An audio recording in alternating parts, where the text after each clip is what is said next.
اللہ اللہ اللہ۔ حضرت بہلول دانا رحمۃ اللہ تعالی، ہاں حضرت، یہ حضرت امام باقر کے مرید ہے۔ جب امام باقر کو پابند سلاسل کیا گیا نا تو یہ اپنے مرشد امام باقر رحمۃ اللہ تعالی علیہ سے ملنے گئے۔ وہ صوفیہ نے لکھا ہے کہ امام باقر رحمۃ اللہ تعالی علیہ نے بہلول دانا رحمۃ اللہ تعالی علیہ کو نا لفظ جیم لکھ کے دیا۔ کیا لکھ کے دیا؟ لفظ جیم۔ اب اس میں صوفیہ نے بڑا کلام کیا ہے کہ جیم سے کیا مراد تھی، بہرحال کچھ نے لکھا ہے کہ جیم سے مراد تھی جذب۔ اب دیوانہ ہو جاؤ بہلول، تو حضرت بہلول پھر دیوانہ ہی ہوئے، جذب۔ ساری زندگی اس مرد کلندر پہ جذب تاری رہا۔ وہ لکھا ہے کہ ایک روز نا حضرت بازار کے وسط میں بیٹھے تھے، جذب تاری تھا بابے پہ، تو کیا کرتے تھے، زمین پہ لکیریں کھینچتے تھے اور پھر نہ کہہ کے خود ہی مٹاتے تھے۔ تو عصر کا وقت تھا تو ہارون الرشید سیر کے لیے نکلا، تو جب ہارون کا گزر ہوا نا تو ہارون کی نظر حضرت بہلول پہ پڑی، تو بڑا حیران ہوا، ہوئی یہ تو ویرانوں میں رہنے والا ہے، یہ بازار کیا کرنے آ گیا۔ تو اس نے وہ قافلہ رکوایا، تو پردہ اٹھا کے نا اپنے کجاوے کا پردہ اٹھا کے حضرت بہلول کو مخاطب کر کے کہتا ہے، بہلول وہ خیر تو ہے، آج تو بازار میں کیا کرنے آ گیا، تو ویرانوں میں رہنے والا ہے، تو دیوانہ ہے، بازار میں کیا کرنے آیا۔ تو ذرا سننا حضرت بہلول نے کیا راز بتایا۔ آپ نے فرمایا، ہارون میں مخلوق دی تے مالک دی صلح کرانا ہے۔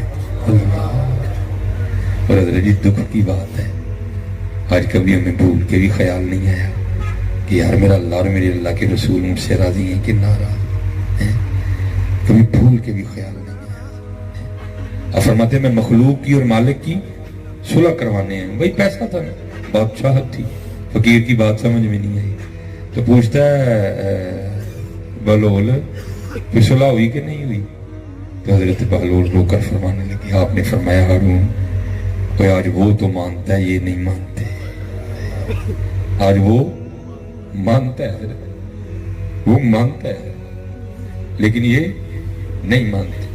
وہ لکھا ہے کہ وقت گزر گیا، پھر ایک دن ہارون سیر کے لیے نکلا تو کیا دیکھا، حضرت بہلول قبرستان میں بیٹھے ہیں، وہی حالت ہے، زمین پہ لکیریں کھینچتے ہیں اور پھر خود ہی مٹاتے ہیں۔ بڑا حیران ہوئے، اس دن بازار آج قبرستان، پوچھا بہلول خیر تو ہے، اس دن بازار آج قبرستان۔ آپ نے فرمایا، ہارون بس جگہ ہی بدلی ہے، کام وہاں بھی جو کر رہا تھا یہاں بھی وہی کر رہا، وہاں بھی بیٹھا مخلوق اور مالک کی صلح کروا رہا تھا، آج یہاں بیٹھا بھی مخلوق اور مالک کی صلح کروا رہا ہوں۔ بات یاد آ گئی، پوچھا بہلول اس دن تو نہیں ہوئی تھی، آج بھی ہوئی کہ نہیں ہوئی۔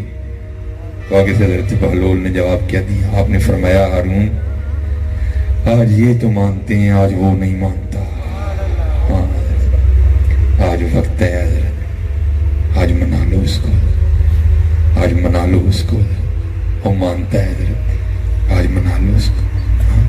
اور حضرت جی سرگی اٹھیا کرو، تم کی دساں سرگی کی لگتا ہے، جاگ فقیرہ جاگ ویلا سرگی دا،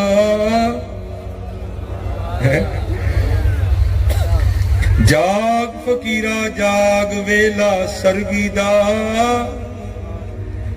کھلائی دربار محمد عربی دا۔ سرگی حضور دا دربار لگتا ہے، اور چلیا تو دور ہے، وہ نہیں دور کوئی ہے، تو دور کر چڑے، وہ نہیں دور کوئی، اٹھ پر پھیلا چولی اڑا دی بار کرتے، مانگ پھر کی منگنے، جاگ فقیرہ جاگ ویلا سرگی دا، کھلائی دربار محمد عربی دا، وما علینا الا البلاغ۔